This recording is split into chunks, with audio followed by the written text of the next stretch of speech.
할렐루야! 안녕하십니까? 알아두면 쓸모있는 성경 속 인물 이야기 알쓸 성인의 김신홍 목사입니다. 사랑하는 대도교회 성도 여러분, 한 주 동안 평안하셨습니까? 오늘도 저와 함께 강의를 통하여서 성경의 인물을 함께 알아보고 또 그의 성품과 또 그가 어떻게 하나님께 쓰임받았고 사용되었는지에 대해서 함께 알아보도록 하겠습니다. 오늘은 저와 함께 느헤미야에 대해서 함께 알아보도록 하겠습니다. 교재를 보시면은요, 느헤미야 옆에 보시면 우리 MBTI 유형 ENTJ라고 그렇게 나와 있습니다. E는 외향적인 성격이고, N은 직관형, 그리고 T는 사고형, 그리고 J는 판단형에 해당되는 성격입니다. 우리 그림을 보시면은 우리 느헤미야의 그리스도 정교회의 아이콘이 이렇게 사진으로 올라와 있는데요. 우리 보통 느헤미야 하면은 보통 기도의 사람으로 대표되는 인물인데, 어떻게 하나님께서 이 기도의 사람 느헤미야를 쓰셨는가, 또 그의 성품이 어떠한가, 또 저와 함께 하나하나 알아보도록 하겠습니다. 자, 우리 첫 번째로 인적 사항에 대해서 한번 이야기해 보도록 하겠습니다. 느헤미야, 이름은요, 여호와의 위로라는 뜻을 가지고 있습니다. 유다지파 하가랴의 아들이고요. 그리고 느헤미야에게는 동생이 하나 있습니다. 하나니라고 있는데요. 제가 이제 성경을 외울 때에 동생이 하나니? 이렇게 외워서 아직까지도 기억하고 있는데, 동생이 있는데, 이 동생은 훗날에 이 하나니를 통하여서 예루살렘이 회파되었다는 소식이 바로 이 느헤미야에게 전달되게 됩니다. 그리하여서 그것을 출발하여서 이제 느헤미야가 하나님 앞에 기도하게 되고 성벽 재건에까지 이르는 그런 위협을 달성하게 되는데요. 자, 이후의 이야기는 저와 함께 계속 보도록 하고요. 느헤미야는 아닥사스다 왕의 술관원으로 있었다라고 이제 느헤미야 1장 11절에 그렇게 기록되어져 있습니다. 정확하게 말해서는 아닥사스다 1세이고요. 우리가 알다시피 아닥사스다 왕은 페르시아, 즉 바사의 왕이었습니다. 즉 이제 바사라는 이 나라 페르시아의 한 왕의 술 맡은 관원으로서 아주 중요한 직분에 그 자리에 있었던 사람이 바로 느헤미야였습니다. 그리고 또 느헤미야는 이후에 이제 성벽 재건을 위하여서 이제 유다로 어떻게 보면은 총독으로 이제 임명되게 되는데, 유다 총독이었고 훗날에 이제 예루살렘 성벽을 재건하는 그런 지도자의 역할을 맡았던 사람이 바로 느헤미야입니다. 성벽 재건뿐만 아니라 단순하게 성벽을 재건한 것뿐만 아니라 느헤미야는 이스라엘의 신앙을 회복한 사람으로서 이룬 그런 지도자로서 유명하고요. 그리고 또 12년 동안 예루살렘에 머무르면서 자비로서 유대인 150명을 먹일 정도로 정말 이 나라를 사랑했던, 유대인을 끔찍하게 사랑했던 그 사람이 바로 느헤미야였습니다. 자, 그러면 이제 느헤미야가 어떤 시대에 살았는가에 대해서 한번 알아보도록 하겠습니다. 자, 우리가 이제 시대적 배경을 알아볼 건데요. 시대적 배경을 보시면은 느헤미야가 살았던 그 시대, 바로 바사왕 아닥사스다 1세가 통치하던 그런 시대였습니다.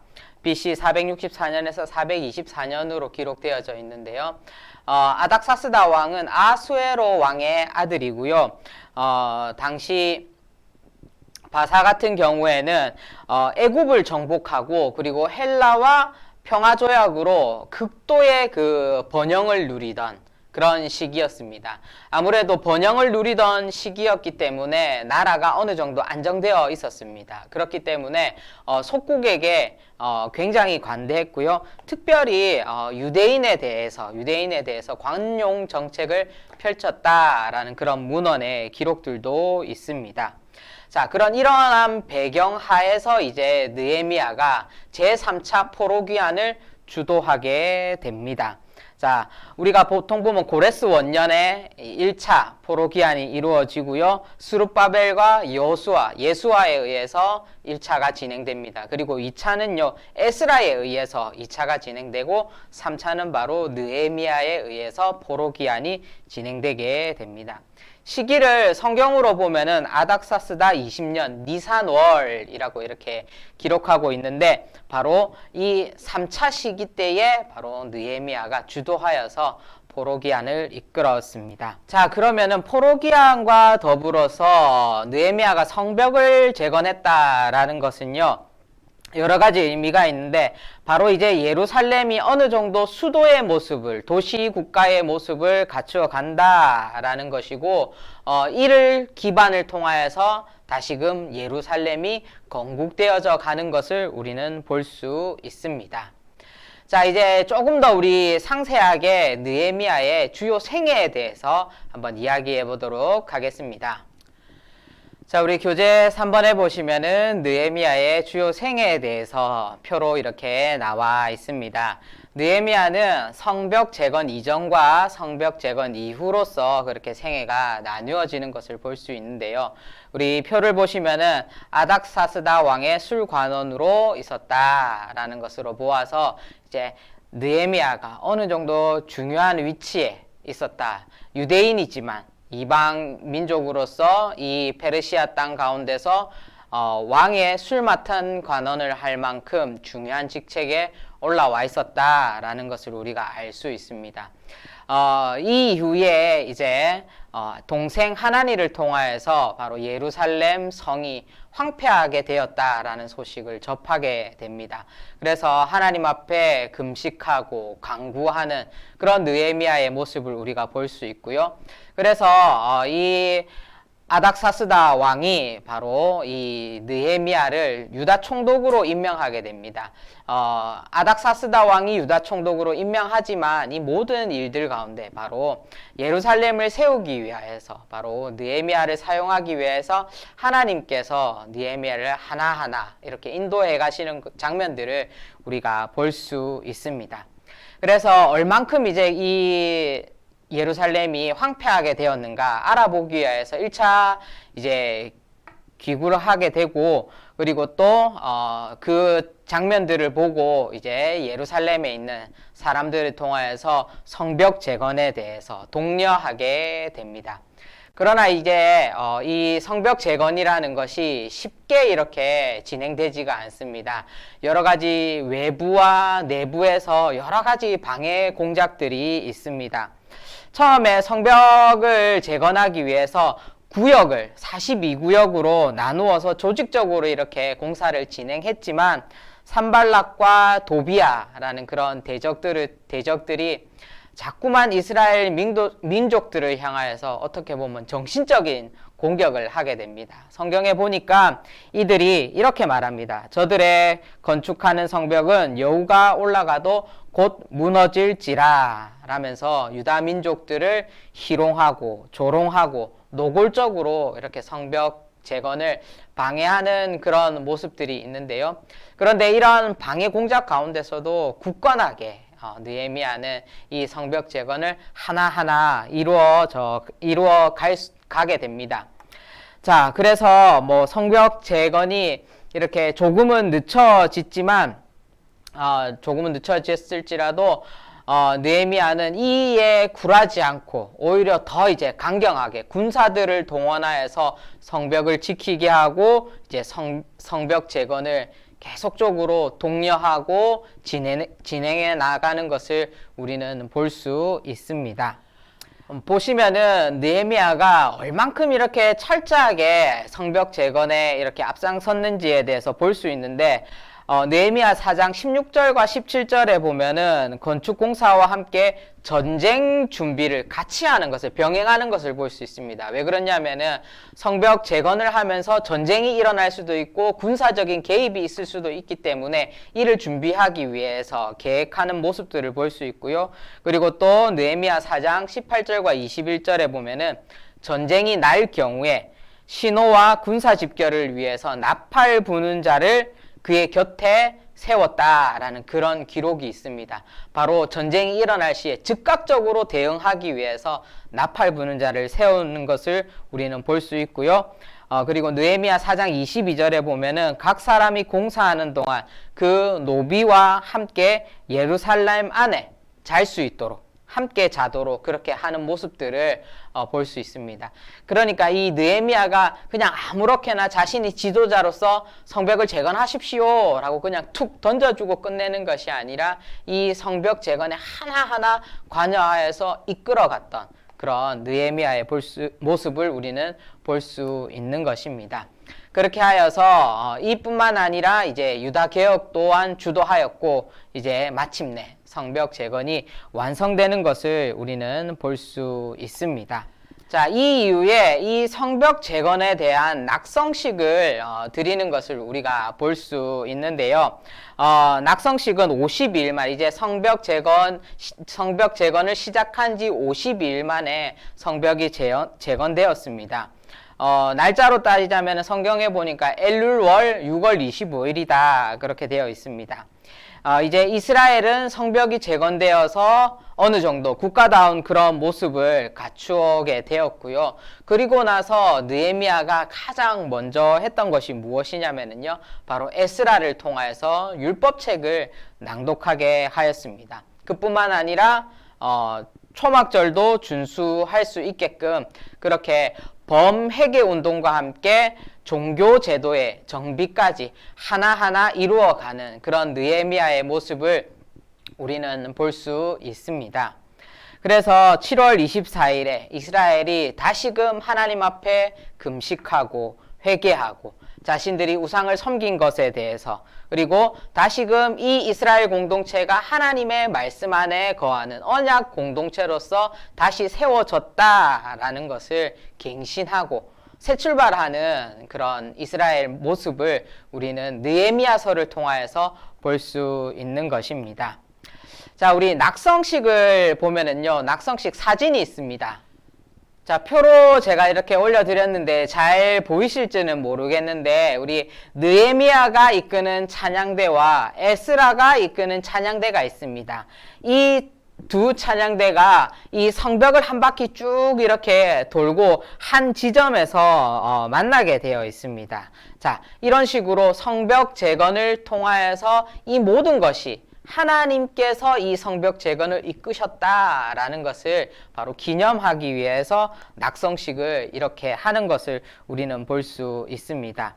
자, 그리고 나서 다시금 느헤미야는 페르시아로 복귀하게 됩니다. 2차 귀국을 하게 되고요. 그런데 다시 그 이스라엘이 하나님 앞에 돌아오지 못하고 예전의 모습으로 돌아가려고 한다라는 그런 소식이 들리게 됩니다.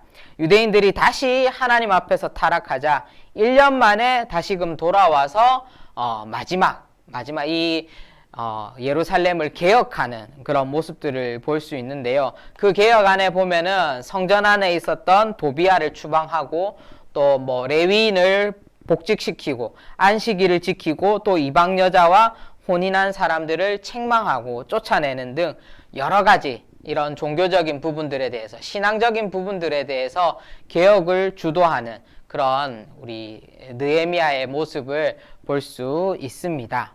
자, 네 번째로 느헤미야의 성품에 대해서 한번 이야기해 보도록 하겠습니다. 느헤미야는 어느 정도 자신이 안락한 생활을 누리고 있음에도 불구하고 왕의 술 맡은 관원으로서 어느 정도의 직책을 가지고 페르시아에서 안락한 생활을 누리고 있었음에도 불구하고 예루살렘의 형편이 나빠졌다, 황폐화되었다라는 그 소식을 듣고 하나님 앞에 슬퍼하며 금식하는 그런 모습을 보아서 느헤미야는 아마도 애구심이 강한 자가 아닐까 우리가 그렇게 생각해 볼 수 있습니다.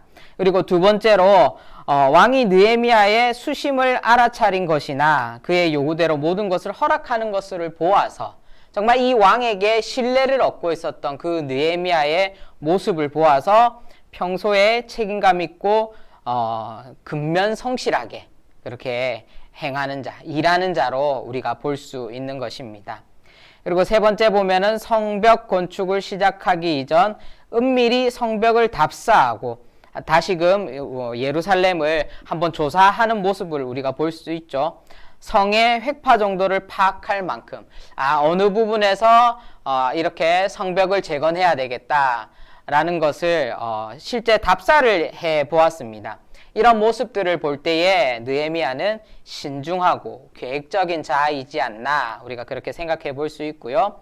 그리고 또 네 번째 보시면은 성벽 재건을 함에 있어서 지속적으로 방해 공작이 있게 됩니다. 그런데 그 방해 공작에도 흔들리지 않고 자신의 계획대로 오히려 더 그 자신의 계획을 이끌어 가기 위해서 하나님 앞에 붙들리고 또 여러 가지 부분들, 군사적인 부분들이나 여러 가지 부분들을 준비하는 것으로 보아서 굳은 심지와 인내력을 갖추고 있는 자이다. 그렇게 우리가 생각할 수 있습니다.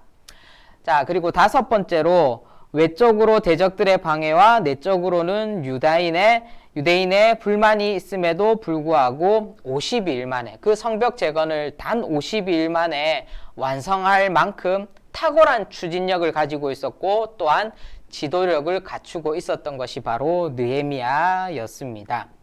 그리고 6번에 보시면은요, 귀족과 백성의 지도자까지도 단호히 책망한 것으로 보아 잘못에 대하여 엄하고 공평하게 처리하는 자이다.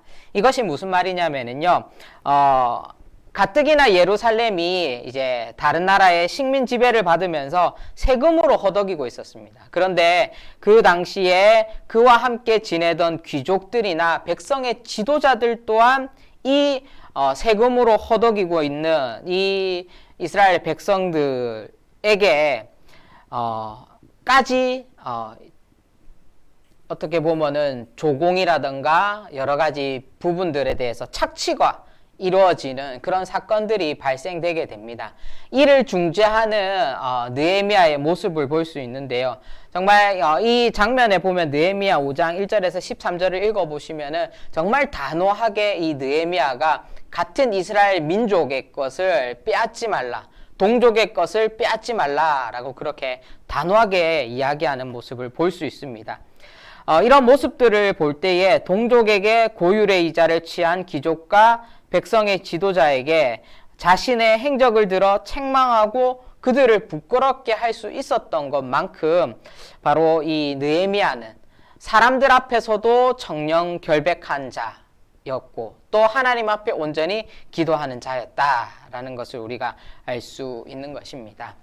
자, 그리고 마지막으로 에스라로 하여금 율법을 낭독케 하여 이스라엘의 신앙을 회복시키고 개혁을 단행한 것으로 보아 영적인 지도력을 갖춘 그런 사람이라는 것을 우리는 볼 수 있고, 이러한 부분들이 바로 이 느헤미야의 성품이라는 것을 우리가 알 수 있습니다.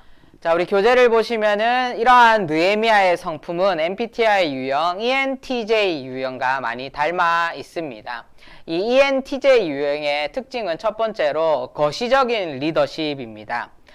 이 거시적인 리더십이라는 것은 한 조직 안에 리더의 역할이 무엇이냐면요, 전체 조직을 관리하는 사람, 지도하는 사람으로서 바로 집단이나 조직 가운데 어떻게 보면 최고의 그 책임을 맡은 자, 최고의 책임자가 될 수 있는 그런 자리입니다. 이런 사람들은 바로 이 기업, 조직 안에서 비전을 제시하고 사명을 제시하고 조직의 목표를 완수할 수 있도록 조직을 어떻게 이끌어 가야 되는지에 대해서 생각하고 또 결정하는, 해결하는 그런 리더십의 역할이거든요. 그래서 이러한 ENTJ 성격의 유형들은 부하 직원으로서의 정체성이 없다고 합니다. 한마디로 어느 자리에 가나 리더로서의 정체성이 있지 부하 직원으로서의 정체성은 없다고 하고, 그리고 스케일이 대부분 다 굵직굵직하고 큽니다.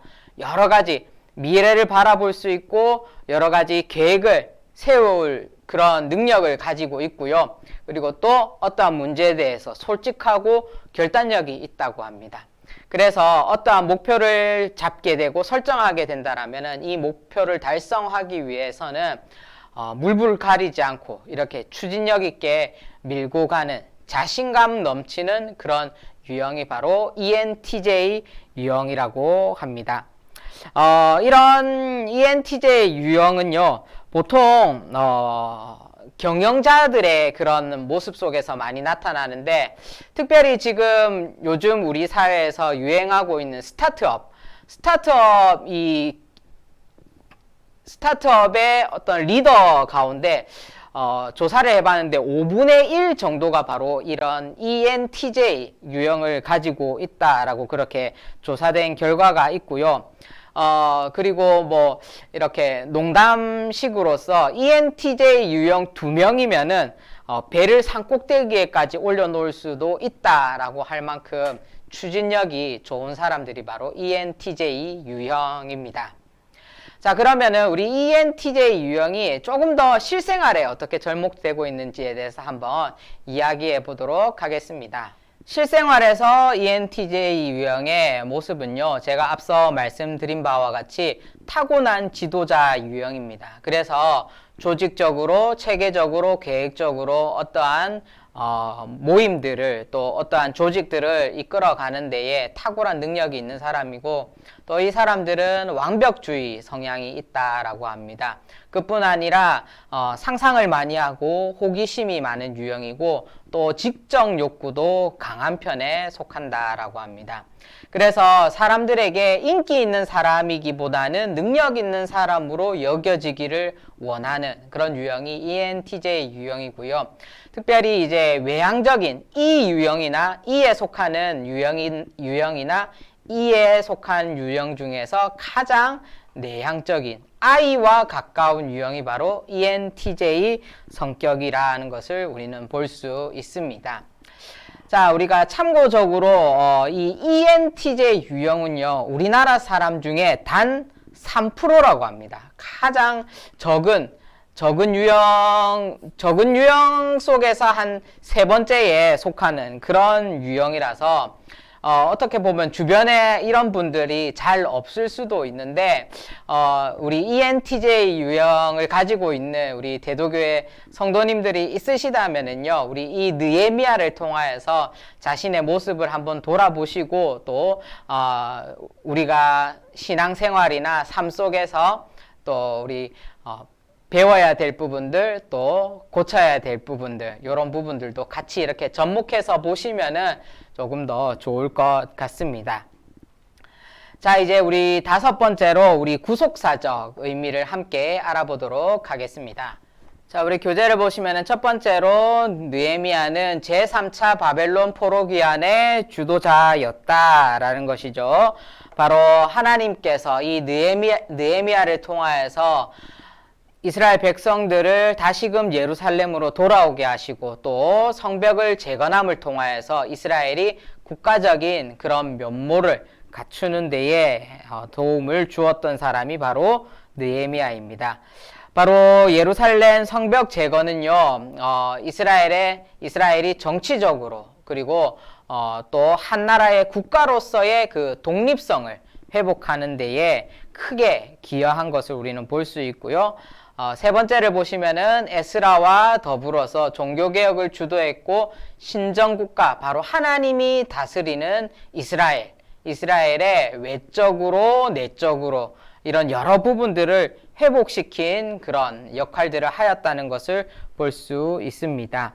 그리고 네 번째로 보시면은 이스라엘의 신정국가로서의 면목을 회복해 한 자로서 장차 자기 백성을 영원한 평화와 생명이 있는 메시아 왕국으로 인도하실 예수 그리스도를 예표한 자이다 라는 것을 우리가 알 수 있습니다. 바로 이 느헤미야의 모습을 통하여서 이제 앞으로 오실 메시아를 찾아볼 수 있다라는 것에 이런 구속사적인 의미가 있는 것입니다.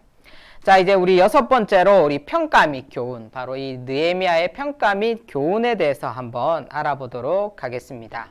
자, 우리 6번째로 평가 및 교훈입니다. 첫 번째 보시면은요, 느헤미야는 궁궐의 안락한 생활 중에 있으면서도 공경에 처한 동포를 돌아보았고, 고국에 대한 소식을 듣고는 슬픔으로 기도하며 금식하였다.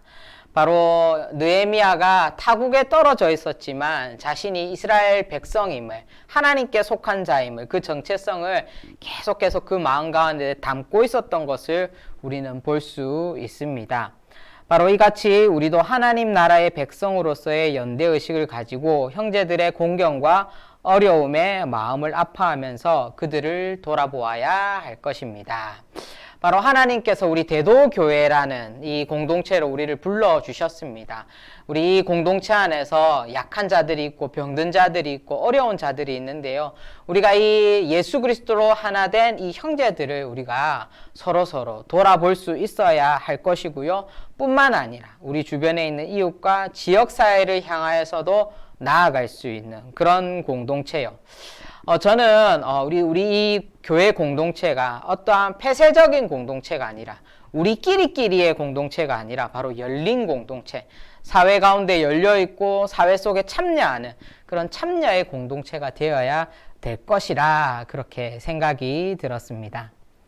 자, 두 번째로 느헤미야는 하나님의 말씀과 언약에 근거하여 주의 도우심을 간구하였다. 바로 이 동포들의 어려움과 고난 속에서 어떻게 자신의 힘으로써 이거를 해결하지 않고 하나님 앞에 엎드리면서 금식하면서 하나님의 뜻을 구하는 것을 우리는 볼 수 있습니다. 자, 우리가 이런 모습을 통하여서 우리 또한 느헤미야가 하나님 앞에 기도했듯이 하나님의 뜻이 우리를 통하여서 이루어지길 우리 또한 기도해야 하는 것입니다. 자, 우리 세 번째로 보시면은요, 느헤미야는 성벽 공사를 와해시키려는 이민족의 음모와 산발락과 도비아의 음모와 조롱, 방해 속에서도 흔들림 없이 하나님의 도우심을 굳건히 믿고 역사를 진행시킴으로써 성벽 공사를 52일간이라는 짧은 기간에 완공한 기적을 이루었다라고 교재에 그렇게 나와 있는데요. 정말 우리의 신앙도 마찬가지죠. 우리의 신앙도 언제든지 우리의 신앙 속에서도 대적 마귀가 우는 사자와 같이 우리를 집어삼킬 자들을 찾고 있다라는 그 성경 말씀을 우리가 봄으로써 정말 우리는 늘 그 마귀의 대적에 또 주위의 그 영향에 세력에 항상 준비하고 있어야 된다라는 그런 교훈을 얻을 수가 있습니다. 그러기 위해서는 무엇을 해야 됩니까? 느헤미야처럼 기도와 금식과 말씀으로 하나님 앞에 무장된 사람으로서 우리가 살 수 있어야 한다라는 것입니다.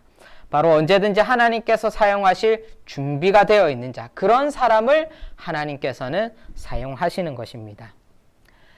자, 우리 그러면은 네 번째를 보실까요? 네 번째는 느헤미야는 확실히 모든 일에 앞서 먼저 기도하는 기도의 사람이었다. 그러나 그는 기도와 아울러 인간이 해야 할 바에 최선을 다했던 사람이었다. 우리는 하나님께 기도했다고 모든 일이 저절로 잘 되리라고 오해하고 있지 않는가? 모든 일에 앞서 먼저 하나님의 뜻을 구하되 우리가 해야 할 바에 최선을 다하는 삶의 모습을 갖추어야 하겠다. 그렇습니다. 바로 느헤미야는 이 동포들의 아픔, 또 예루살렘이 황폐하게 되었다라는 것들, 이런 것들을 위해서 기도하고 금식했습니다. 그런데 그것으로 끝나지 않았습니다. 어떻게 하면은 다시금 이들을 회복시킬 수 있을까 고민하고 또한 계속적으로 기도했고, 또 이를 통하여서 하나님께서 또 아닥사스다 왕을 통하여서 유대 총독으로 임명시켜 주셨고, 그 자리를 통하여서 바로 예루살렘 성벽이 재건되는 역사가 있을 수 있었다라는 것입니다. 그 안에서도 여러 가지 어려움이 있었을 때도 정말 하나님께서 주시는 지혜로서 정말 영적인 지도력을 가지고 잘 이끌어 나아갔던 그런 느헤미야의 모습을 우리는 보고 본받을 수 있어야 하는 것입니다. 자, 우리 다섯 번째로 느헤미야는 에스라로 하여금 하나님의 율법을 선포케 하여 말씀의 권위를 회복하고 이 말씀에 입각하여 개혁을 단행함으로써 이스라엘을 회개케 하고 신앙을 부흥시킬 수 있었다. 정말 우리가 이 모습을 통하여서 알 수 있는 것이 바로 진정한 개혁은 오직 말씀을 통하여서 이루어지는 것이다. 정말 우리의 삶 속에서, 정말 우리 성도들의 삶 속에서 하나님의 말씀을 가지고 우리가 살아가는가? 정말 우리가 성경의 말씀을 지니고 있으면서도 그 성경의 말씀이 아닌, 성경의 방법이 아닌 우리의 생각과 우리의 뜻으로 살아가고 있지는 않지. 날마다 우리의 신앙을 개혁해야 됨에도 불구하고 우리는 이것에 대해서 얼만큼 애쓰고 있는지 우리가 다시금 한번 돌아보아야 할 것입니다. 자, 우리가 지금까지 느헤미야에 대해서, 느헤미야의 삶과 또 느헤미야의 성품에 대해서, 또 느헤미야가 주는 교훈에 대해서 우리가 함께 알아보았는데요. 느헤미야는 바로 하나님 앞에 기도함으로써 그 삶을 하나님 앞에 열정적으로 헌신했던 그런 사람으로 우리가 볼 수 있습니다. 우리가 단순히 기도하는 사람이었다라고 느헤미야를 생각하기보다는 기도를 통하여서 삶의 실천을 이룬 사람이다 라고 그렇게 생각하시면 좋을 것 같습니다. 우리 영상에 보시면은 제가 사진 하나를 올려놨는데요. 뒤에 이제 성벽을 재건하는 그런 사람들과 유대 민족들과 그 중심에 있는 우리 여기 보시면은 요 인물이 바로 느헤미야인데 느헤미야가 한 손에는 무엇을 잡고 있냐면은 물동이를 잡고 있습니다. 물동이를 잡고 있고 한 손에는 칼을 또 잡고 있습니다. 저는 이 그림을 보면서 정말 우리의 삶에도 신앙에 균형이 있어야 되지 않을까. 정말 우리가 어느 한쪽 기도에만 이렇게 치우치거나 아니면은 어떻게 보면 아무런 기도 없이 행함에만 치우친다거나 그런 모습이 있을 수도 있는데요. 정말 이 느헤미야와 같이 기도와 행함에 있어서 중심을 잘 맞추는 그런 우리 성도님들이 되었으면 좋겠다라는 그런 생각이 저는 이 느헤미야 강의를 준비하면서 참 많이 느꼈던 생각이었습니다. 자, 이제 우리 강의는 이것으로 마무리를 하고요. 우리 이제 키워드 좀 보도록 하겠습니다. 오늘의 키워드는요. 느헤미야는 성벽 재건 이후에 이 사람을 통해서 율법을 낭독하게 하였고 이스라엘의 영적 회복의 기초를 마련하였습니다. 자, 이 사람은 누구일까요? 바로 이 사람을 우리 키워드지에 적어주시면 좋을 것 같습니다. 자, 오늘도 우리 강의 들어주신다고요. 고생하셨고 저는 또 다음 주에 찾아뵙도록 하겠습니다. 수고하셨습니다.